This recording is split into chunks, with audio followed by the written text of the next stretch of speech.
Second Dynasty. Cronus, Saturn. Cronus was the god of time in its sense of eternal duration. He married Rhea, daughter of Uranus, and Gaia, a very important divinity, to whom a special chapter will be devoted hereafter. Their children were 3 sons, Aetus, Pluto, Poseidon, Neptune, Zeus, Jupiter, and 3 daughters, Hestia, Vesta, Demeter, Ceres, and Hera, Juno. Cronus, having an uneasy conscience, was afraid that his children might one day rise up against his authority, and thus verify the prediction of his father Uranus. In order, therefore, to render the prophecy impossible of fulfillment, Cronus swallowed each child as soon as it was born, greatly to the sorrow and indignation of his wife Rhea. When it came to Zeus, the 6th and last, Rhea resolved to try and save this one child at least, to love and cherish, and appeal to her parents, Uranus and Gaia, for counsel and assistance. By their advice, she wrapped a stone in baby clothes, and Cronus in eager haste swallowed it, without noticing the deception. The child, thus saved, eventually, as we shall see, dethroned his father Cronus, became supreme god in his stead, and was universally venerated as the great national god of the Greeks. Anxious to preserve the secret of his existence from Cronus, Rhea sent the infant Zeus secretly to Crete, where he was nourished, protected, and educated. A sacred goat called Amalthea supplied the place of his mother by providing him with milk. Nymphs called Melissae fed him with honey, and eagles and doves brought him nectar and ambrosia. See footnote 4. He was kept concealed in a cave in the heart of Mount Ida, and the Curetes, or priests of Rhea, by beating their shields together, kept up a constant noise at the entrance, which drowned the cries of the child, and frightened away all intruders. Under the watchful care of the nymphs, the infant Zeus throve rapidly, developing great physical powers, combined with extraordinary wisdom and intelligence. Grown to manhood, he determined to compel his father to restore his brothers and sisters to the light of day, and is said to have been assisted in this difficult task by the goddess Metis, who artfully persuaded Cronus to drink a potion which caused him to give back the children he had swallowed. The stone which had counterfeited Zeus was placed at Delphi, where it was long exhibited as a sacred relic.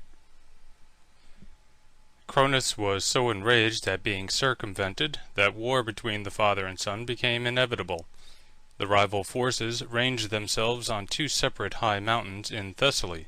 Zeus, with his brothers and sisters, took his stand on Mount Olympus, where he was joined by Oceanus and others of the Titans, who had forsaken Cronus on account of his oppressions. Cronus and his brother Titans took possession of Mount Othrys and prepared for battle. The struggle was long and fierce, and at length Zeus, finding that he was no nearer victory than before, bethought himself of the existence of the imprisoned giants, and knowing that they would be able to render him most powerful assistance, he hastened to liberate them. He also called to his aid the Cyclops, sons of Poseidon and Amphitrite, who had only 1 eye each in the middle of their foreheads, and were called Brontes, thunder, Sterops, lightning, and Pyracmon, fire anvil. They promptly responded to his summons for help, and brought with them tremendous thunderbolts, which the Hecatoncheires, with their 100 hands, hurled down upon the enemy, at the same time raising mighty earthquakes, which swallowed up and destroyed all who opposed them. Aided by these new and powerful allies, Zeus now made a furious onslaught on his enemies, and so tremendous was the encounter that all nature is said to have throbbed in accord with this mighty effort of the celestial deities. The sea rose mountains high, and its angry billows hissed and foamed. The earth shook to its foundations, the heavens sent forth rolling thunder, and flash after flash of death-bringing lightning, whilst a blinding mist enveloped Cronus and his allies. And now the fortunes of war began to turn, and victory smiled on Zeus. Cronus and his army were completely overthrown, his brothers dispatched to the gloomy depths of the lower world, and Cronus himself was banished from his kingdom and deprived forever of the supreme power, which now became vested in his son Zeus. This war was called the Titanida Rhea, and is most graphically described by the old classic poets.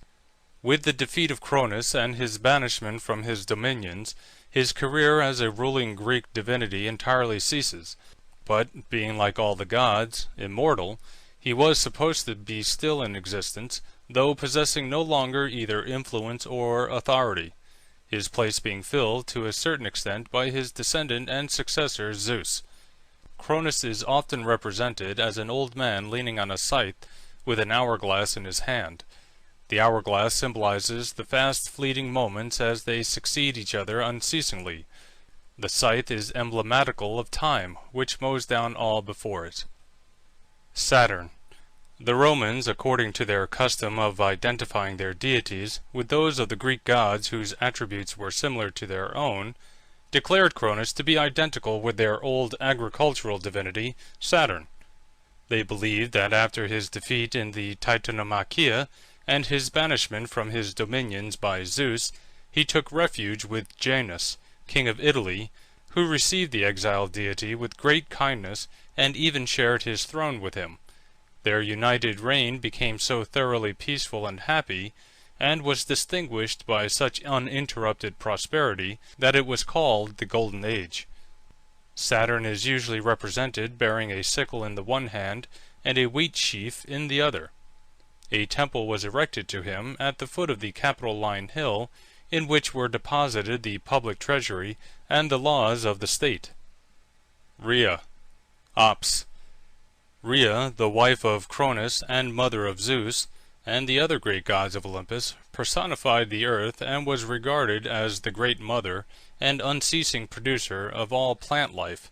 She was also believed to exercise unbounded sway over the animal creation, more especially over the lion, the noble king of beasts. Rhea is generally represented wearing a crown of turrets or towers and seated on a throne, with lions crouching at her feet. She is sometimes depicted sitting in a chariot drawn by lions.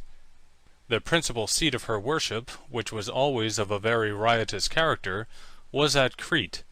At her festivals, which took place at night, the wildest music of flutes, cymbals, and drums resounded, whilst joyful shouts and cries, accompanied by dancing and loud stamping of feet, filled the air. This divinity was introduced into Crete by its first colonists from Phrygia in Asia Minor, in which country she was worshipped under the name of Cybele. The people of Crete adored her as the Great Mother, more especially in her signification as the sustainer of the vegetable world. Seeing, however, that year by year, as winter appears, all her glory vanishes, her flowers fade, and her trees become leafless, they poetically expressed this process of nature under the figure of a lost love. She was said to have been tenderly attached to a youth of remarkable beauty, named Attis, who, to her grief and indignation, proved faithless to her. He was about to unite himself to a nymph called Sagaris, when, in the midst of the wedding feast, the rage of the incensed goddess suddenly burst forth upon all present. A panic seized the assembled guest, and Attis, becoming afflicted with temporary madness, fled to the mountains and destroyed himself. Cybele, moved with sorrow and regret, instituted a yearly mourning for his loss, when her priests, the Corybantes, with their usual noisy accompaniments, marched into the mountains to seek the lost youth. Having discovered him, they gave full vent to their ecstatic delight by indulging in the most violent gesticulations, dancing, shouting, and at the same time wounding and gashing themselves in a frightful manner. See footnote 6. Ops. In Rome, the Greek Rhea was identified with Ops, the goddess of plenty, the wife of Saturn, who had a variety of appellations.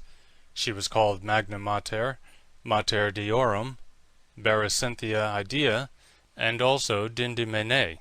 This latter title she acquired from 3 high mountains in Phrygia, whence she was brought to Rome as Cybele during the Second Punic War, BC 205, in obedience to an injunction contained in the Sibylline books. She was represented as a matron crowned with towers, seated in a chariot drawn by lions. Division of the world. We will now return to Zeus and his brothers, who, having gained a complete victory over their enemies, began to consider how the world which they had conquered should be divided between them. At last it was settled by lot that Zeus should reign supreme in heaven, whilst Hades governed the lower world, and Poseidon had full command over the sea. But the supremacy of Zeus was recognized in all three kingdoms, in heaven, on earth, in which of course the sea was included, and under the earth. Zeus held his court on the top of Mount Olympus, whose summit was beyond the clouds. The dominions of Hades were the gloomy unknown regions below the earth, and Poseidon reigned over the sea. It will be seen that the realm of each of these gods was enveloped in mystery. Olympus was shrouded in mists, Hades was wrapped in gloomy darkness, and the sea was, and indeed still is, a source of wonder and deep interest. Hence we see that what to other nations were merely strange phenomena, served this poetical and imaginative people as a foundation upon which to build the wonderful stories of their mythology.